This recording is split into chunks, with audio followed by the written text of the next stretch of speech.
Olá, boa noite a todos. Hoje nós vamos passar um texto do Emmanuel chamado Diferenças. Aí ele não está querendo que eu fale, não.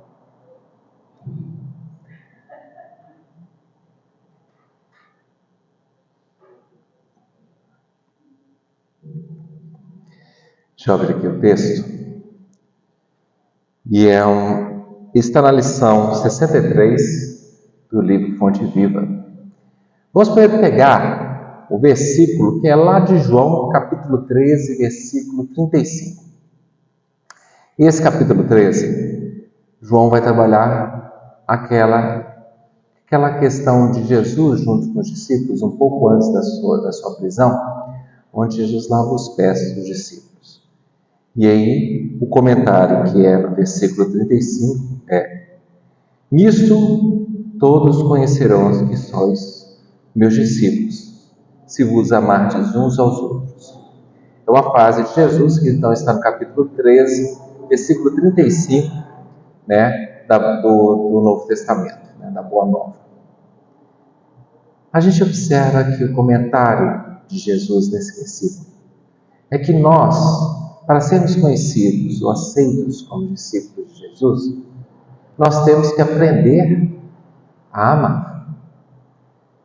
E é interessante que talvez durante séculos e batemos no peito dizendo que somos cristãos, a pergunta é se em alguma dessas reencarnações passadas que já admitimos ser cristãos, nós somos de certo modo cristãos, de fato. Porque há várias formas de seguir Jesus. Muitas delas aparentemente parecem ser a forma certa, a forma correta. Mas não quer dizer que é. Porque nós vamos observar as dificuldades dessas formas em muitas situações. Então nós vamos observar que tem pessoas, como o Emmanuel comenta e trabalha no texto, nós vamos observar que tem pessoas que naturalmente procuram o mestre como médico. Então nós observamos que a busca de Jesus é como um médico. E normalmente, nesse processo de encontrarmos e vermos Jesus como médico, nós também começamos a fazer trocas. Nós juramos fidelidade para termos uma doença curada. Nós fazemos uma série de situações em que trabalhamos no processo da troca. Porque se trabalharmos no processo da troca, a gente acha que é assim que funciona com Deus. Nós estamos ainda naquele processo antigo de oferecer uma oferenda ao Cristo, oferenda ao Pai, para que possamos agradar a Deus. Não percebemos que iremos agradar a Deus sem muito amar. Então o Emmanuel comenta que esse grupo de pessoas são aqueles que são chamados, vou até pegar a forma como ele trabalha, são os simplesmente beneficiários e sonhadores. A pergunta é: será que nós estamos nessa condição? Quando nós nos perguntamos o motivo pelo qual estamos aqui dentro da casa espírita, nós estamos aqui dentro da casa espírita para fazermos a nossa reforma íntima? Deixar o homem velho, a mulher velha para trás, não de idade, mas aquela individualidade, aquela personalidade que eu já incrustei dentro de mim e acredito que assim sou. Qual que é o grave problema? O problema é que é muito difícil a gente mudar alguma tendência que existe em nós que não condiz com o pedido do Cristo, porque normalmente essa tendência encontrou alguma ressonância em nós porque ela é prazerosa de alguma forma. Eu não sou nada mais, nada menos do que aquilo que me dá prazer. E eu vivo naquilo que dá prazer. E quando a gente olha e fala o seguinte: isso não condiz com o que o Espiritismo redivive, lembrando que o nosso Mestre Jesus nos trouxe, isso não condiz com o que o Cristo disse, pediu para a gente normalmente faz vistas grossas. A gente diz assim: não, mas eu estou no caminho. Sim, todos nós estamos no caminho. A questão é chegar no plano espiritual e descobrir que nós andamos menos que poderia andar porque a gente não quis trabalhar certas questões basilares da nossa base, que está sujando os nossos pés. Lembra que eu falei que a passagem é sobre lavagem de pés? Que está sujando a nossa estruturação espiritual. É fácil a gente vir, às vezes, no centro religioso, seja uma casa espírita, uma igreja católica, evangélica, um templo budista ou uma mesquita. É fácil entrar dentro de um templo religioso da minha fé, a qual eu professo a fé, e lá jurar fidelidade ao Cristo, ao Maomé, ao Buda, porque todos são emissários do Cristo.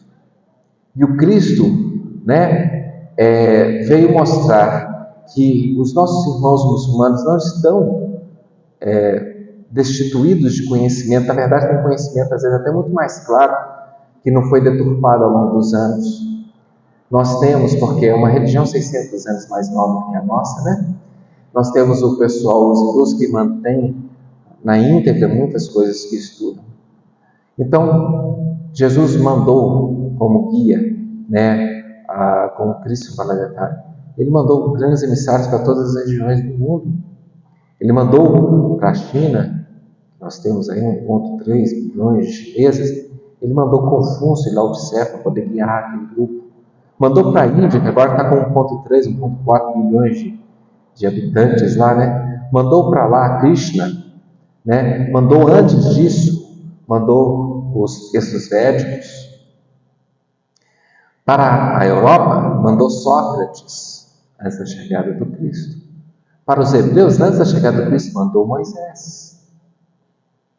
E não sabemos quem veio aqui trazer uma palavra de consolo para as Américas, mas também teve para os povos como fala, americanos, naturais aqui. Teve, só não sabemos ainda quem é que veio a história. Na África também não temos muita essa informação, mas teve com certeza. Mas Cristo, ele pede algo diferente de nós. Todos os seus emissários anteriores foram homens justos e tiveram mortes justas que mereceram. Moisés morreu contemplando o povo inteiro na terra prometida sem poder entrar, mas morreu de uma forma pacífica e tranquila. Maomé, morreu de febre em Medina ao cuidado de um sobrinho.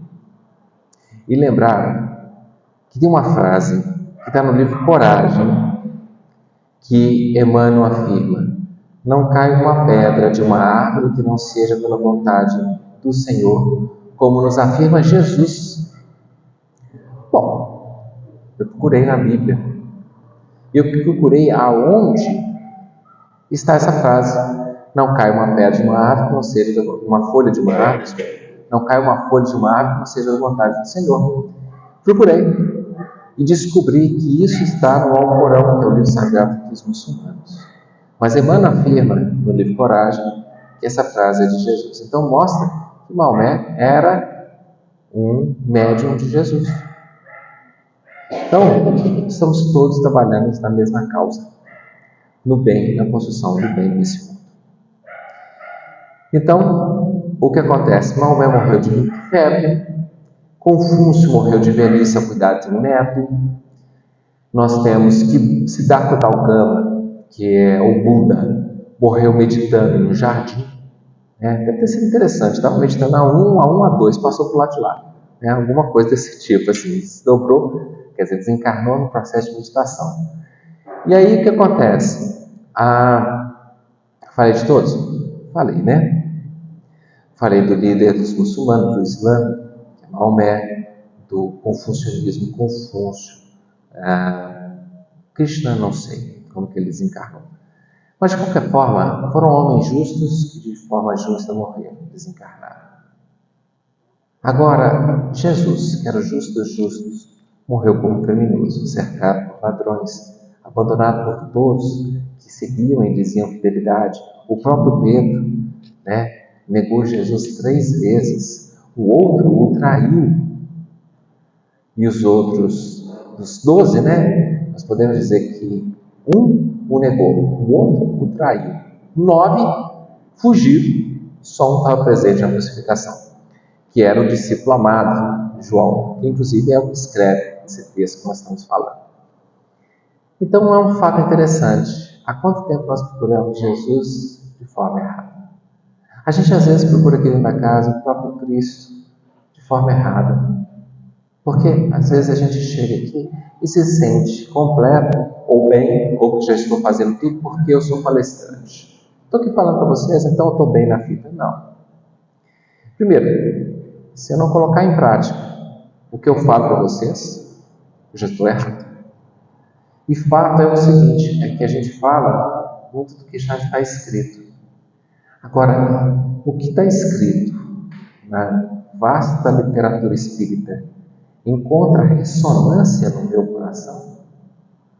Se não encontra ressonância no meu coração, sinal que eu ainda não entendi o Espiritismo. E eu posso entrar na segunda categoria, aqueles que sabem fazer discursos belíssimos, não é o meu caso, mas que sabem colocar a interpretação das Escrituras de forma que emocionam até a quem está presente. E aí, mas podemos ser simplesmente os sacerdotes e pregadores. Então, o primeiro são aqueles que veem Jesus como médico, mas só o veem como médico.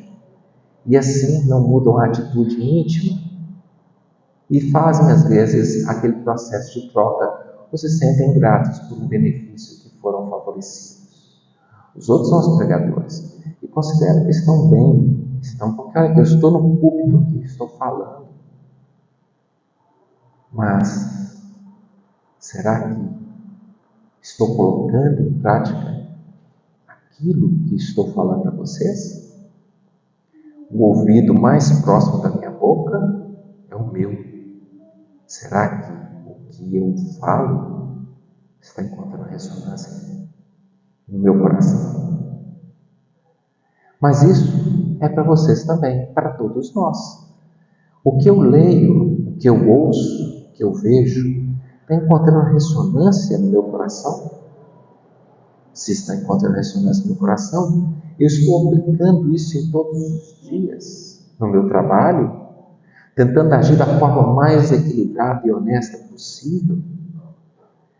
Estou aplicando isso no trânsito enquanto eu dirijo, desesperado porque eu estou atrasado, vou chegar atrasado, e às vezes firo as leis de trânsito e às vezes aqueles outros que passam na minha forma agressiva de dirigir.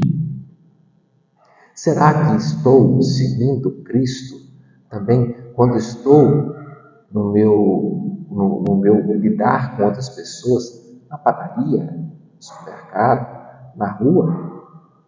E mais importante, estou vivendo Cristo quando convivo com os meus familiares?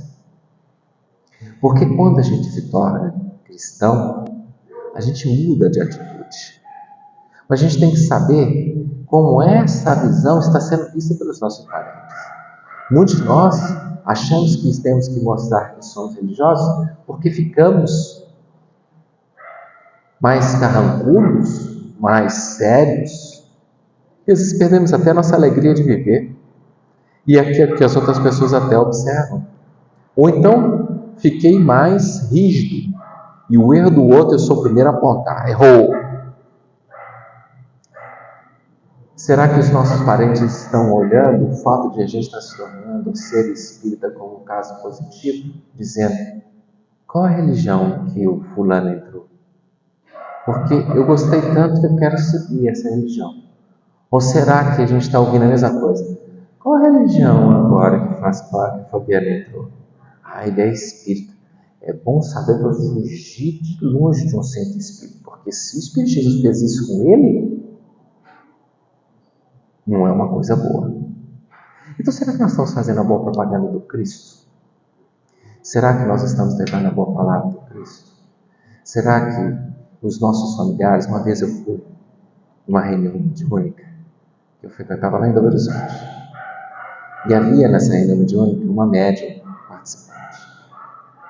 E ela falou assim: olha, eu estou voltando agora para o Espiritismo. Tá, e por que agora? Agora que eu estou vendo no Espiritismo algumas belezas que eu não via na minha infância. Tá, então você nasceu em berço espírita? Ela falou: meu pai é um grande palestrante e trabalhador da seara espírita da região tal de Minas Gerais. Estranho, seu pai era essa questão e você afastou o espiritismo? Por quê? Por causa dele. Me explica isso um pouco melhor. Quando eu via meu pai dentro do centro espírita, eu via tudo que ele não era dentro de casa, dentro do lar. Então eu afastei do espiritismo por esse motivo. Então, será que nós, aqui dentro do centro espírita, que somos sorrisos, que somos a alegria, o convívio com as outras pessoas, no nosso lar, nossos parentes podem dizer a mesma coisa? É uma boa pergunta, que a resposta nós talvez não estejamos querendo ver, mas com certeza ela é essencial para a gente saber que caminho nós estamos tomando. Porque senão nós vamos ser simplesmente pregadores. E não é porque eu estou falando aqui no púlpito, que eu não sou pregador, sou, porque por onde eu passo, eu levo de certo modo a chancela espírita em todas as nossas atitudes, porque as pessoas sabem qual é a nossa religião. A maioria às vezes pergunta: qual é a sua religião? Quando pergunta por que ficaram impressionados com algumas coisas positivas que nós estamos fazendo, isso é ótimo. Agora, se estão querendo saber para sair correndo daqui, é que nós temos que nos preocupar.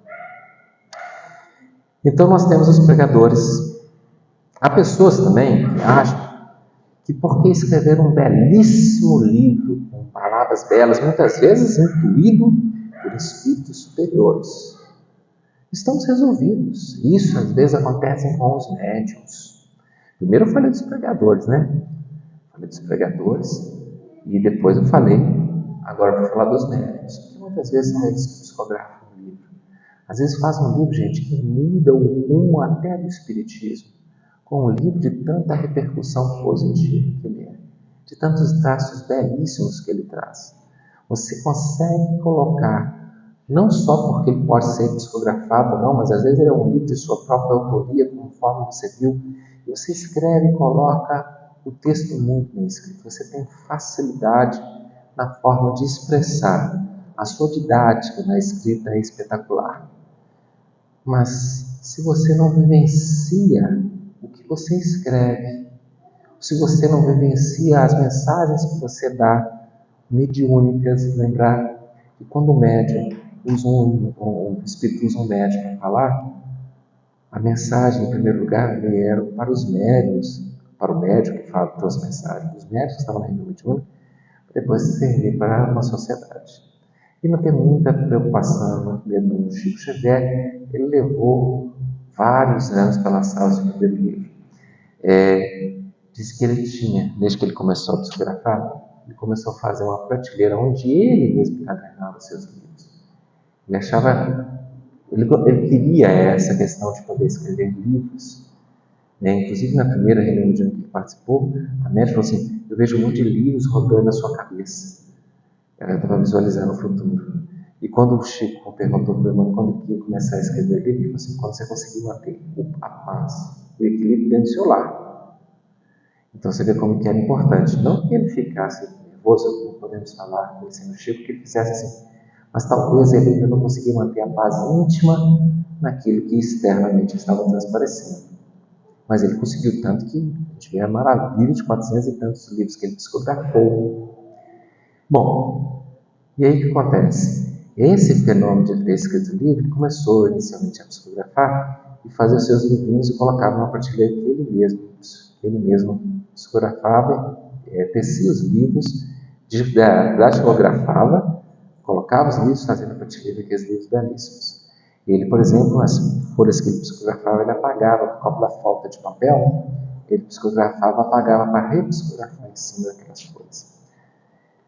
Quando ele digitava, ele ficava mais reduzido e ele gastava papel para isso. Um dia ele chegou lá e o pai dele tinha colocado fogo em todos aqueles livros que ele tinha psicografados. E eram muitos.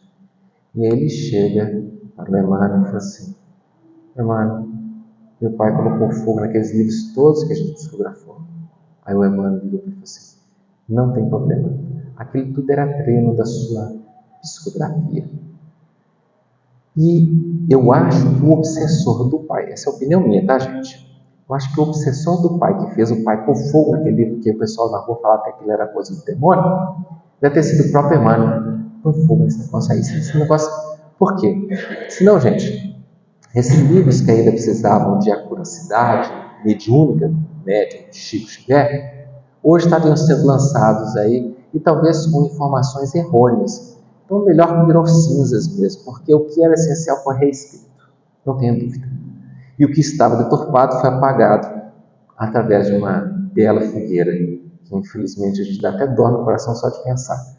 Das preciosidades pode ter se perdido ali, mas também pode ter tido informações deturpadas. Então, por isso que eu acho que a espiritualidade superior permitiu que pusesse fogo, porque se não quisesse, não teria colocado fogo. Isso é um fato.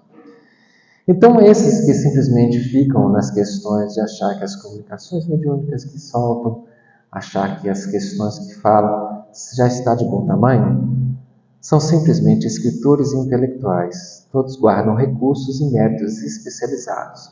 Não estão dizendo que esses três que nós falamos aqui, aqueles que procuram o Cristo como médico, aqueles que fazem os pregadores e os sacerdotes, e aqueles que estão procurando, de certo modo, de forma intelectualizada, o Cristo, não têm seus méritos e até seus crescimentos. Tem, mas falta algo. E o que falta para todos nós? Esse aqui deveria ser a gente. Se não é, vamos procurar ser. Existe, no entanto, nos trabalhos da Boa Nova, um tipo de cooperador diferente. Louva o Senhor com pensamentos, palavras, atos, em cada dia. Distribui o tesouro do bem por intermédio do Verbo Consolador, sempre que possível. Uma palavra amiga para quem quer ouvir e necessita ouvir. Escreve conceitos edificantes em torno do Evangelho, toda vez que as circunstâncias o permitem. Então, olha só, ele vai ser pregador, como falou aqui, mas ele não fica só fixo no pregador. Ele também vai escrever, mas não fica só como escritor. Ultrapassa, porém, toda a pregação, falada ou escrita, agindo incessantemente na sementeira do bem, em obras de sacrifícios próprios, de amor puro, nos moldes de ação que o Cristo nos legou. Não pede recompensa, não pergunta por resultados, não se sintoniza com o mal, abençoa e ajuda sempre. Semelhante companheiro é conhecido por verdadeiro discípulo do Senhor, por muito amar. Então, nós vamos ser conhecidos como discípulos do Senhor se a gente mostrar muito amor. E é isso em tudo. 24 horas por dia, 7 dias por semana, aonde eu sempre brinco, mas é para poder incomodar, nós espíritas temos que parar de fazer caridade. O fazer caridade, ela tem dia e horário para acontecer. Eu faço caridade que eu distribuo a sopa, sábado de manhã. Eu faço caridade que eu faço a campanha do quilo, domingo de manhã. Eu faço caridade que eu visito o asilo, quarta-feira, uma vez por mês. E assim vai. Tem dia e momento, quer dizer, pode ser também visitar o asilo toda semana. Tem dia e momento para a gente fazer a caridade. Se a gente não deve fazer caridade, o que a gente tem que fazer? A gente tem que viver a caridade. Que é isso? É 24 horas por dia. É com um sorriso amigo. É com uma oração para um irmão necessitado. É compreender o outro quando ele está nervoso. Que às vezes porque aquele irmão que é difícil de dar, ele carrega uma patologia na alma. Orar, não desistir, trabalhar, sempre dando exemplo. sempre vivendo a vida no bem. Aí sim, nós vamos entender um pouco mais. Aquela passagem que está lá em João capítulo 13 é muito interessante. Eu vou pontuar só algumas partes aqui. O capítulo 13, eu gosto de estudar o capítulo como um todo. Sempre eu acho que o capítulo como um todo tem muitas informações para nos dar. Então, esse era um dia da festa que antecedia a Páscoa. E Jesus já estava sabendo que um dos seus iria entregá-lo. Porque ele já sabia que a obsessão já tinha trabalhado tanto na cabeça de Judas que era inevitável. A gente acha que quando Jesus fala assim, vai, faz o que tem que fazer. Aí a gente fala assim, Jesus deu a ordem para fazer. Mas o texto é bastante claro. Quando isso aqui, esse dia já aconteceu, o Judas Iscariotes já estava determinado a entregar o Cristo. Por quê? Porque ele não entendeu o Cristo da forma certa. Ele acreditou, de acordo com Leão Denis, que se entregasse o Cristo, Deus, sabendo que o seu filho dileto e amado teria sido preso pelos romanos, ia mandar seus exércitos destruir os romanos. Então era uma jogada política, de uma ligação e uma vizinhança e um entendimento junto aos zelotes. Quem eram os zelotes? Zelotes eram aquele grupo que queria expulsar os romanos da região, principalmente eles ficavam mais na Galileia, porque era uma cidade menor, eram cidades menores, e ali, apesar de ter poucos recursos materiais, eram muito ativos politicamente. Então o grupo zelote estava lá. E parece-nos que Judas Iscariote fazia parte dos zelotes. Então o que acontece? Ele entregou o Cristo porque ele achou que ali ia ganhar a guerra. Ou seja, o que ele procurava no Cristo era algo que nenhum texto do irmão trabalhou, mas trabalhava ali uma questão de procurar as coisas erradas de uma troca política ou de um senhor das armas que não era o Cristo. Lembrar que a interpretação do Antigo Testamento sobre a chegada do Messias, ele poderia ser de três formas, ele era apresentado de três formas. Um como Senhor dos Exércitos. E essa era a concepção de Judas. Se a gente mandar Jesus ser preso ele como Senhor dos Exércitos, a gente vai acabar com todos os romanos e vamos voltar a viver aqui, a nossa própria pátria. O segundo acreditava que Jesus seria um professor, um mestre. E o terceiro grupo, as terceiras formas dos profetas que traziam antigamente, tinha Jesus como alguém que não seria reconhecido e seria até deixado, como fala, ia ser traído por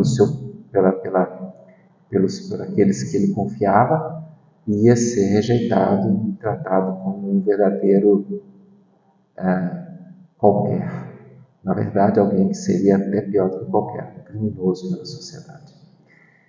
Então, a gente observa que esse processo, na cabeça de Judas, estava para o primeiro Messias, o que seria o Senhor dos Exércitos. Então ele fala aqui, sabendo que o Pai tudo lhe dá nas mãos, está se referindo a Iscariote, e que Deus viera, e que para Deus iria, não, desculpa, está se referindo a ele mesmo, só pegar o texto anterior para ficar mais claro. Acaba a ser como já o diabo tinha posto no coração de Judas, filho de Simão Iscariote, a determinação de o entregar. Então, aqui deixa claro que a determinação de entregar já estava na cabeça de Judas Iscariote. Então, Jesus levantou-se da ceia, depôs suas vestes, pegando uma toalha, colocou ela na cintura, cingiu-se, e depois colocou água morna numa bacia e começou a lavar os pés de todos os seus discípulos. E é interessante, gente, que ele lavou o pé também de Judas. Ele sabia que Judas ia trair, mas ele lavou o pé também de Judas. É porque a gente não acha que a coisa lavou o pé dos discípulos, Mas os discípulos que ali estavam não sabiam quem ia traí-lo. E como não sabia quem ia traí-lo, ele lavou o pé de todo mundo. Mas ele já afirmou que já sabia quem ia traí-lo. Então ele lava o pé de todos os discípulos. E quando ele tenta lavar o de Pedro, Pedro fala assim, não, você não vai lavar meu pé não, o que é isso? Olha, Pedro, se eu não lavar seu pé, você não tem parte comigo. Aí você fala assim, que coisa esquisita, né? Não é esquisito. É porque o Pedro precisaria repetir essa cena e essa atitude junto a todos aqueles a que ele servia. Então ele deveria ir acabar lavando o pé de muitos doentes, de muitas pessoas, muitos falidos, muitos mendigos ao longo de sua vida. Não só o pé de forma física, mas também de forma simbólica. E aí ele afirma para os discípulos que todos ali estavam unidos, quer dizer, nem todos ali estavam ali, se referindo a Judas Iscariote, já sabia dessa questão. E aí, depois disso, a gente vê que Pedro pergunta, quando ele fala, um de vocês vai me trair? Pedro pergunta para João, que João estava com a cabeça deitada no ombro de Jesus, ou no colo de Jesus, não. Estava deitado, encostado, com a cabeça no ombro. Pergunta para ele, quem vai trair? Aí João pergunta para Jesus, quem vai trair? Você e eu, né? Quer dizer, quem vai trair?